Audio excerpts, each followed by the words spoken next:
بچه چی میکنی؟ زمینش رو یقه جارو کردم. چیز ایمان است، امروز ما جارو میکنم، شاید فردا دیگرها جارو کنن. او صحیح است.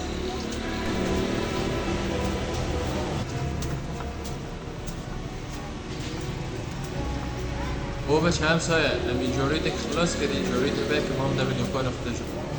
صحیح است، میارم بره.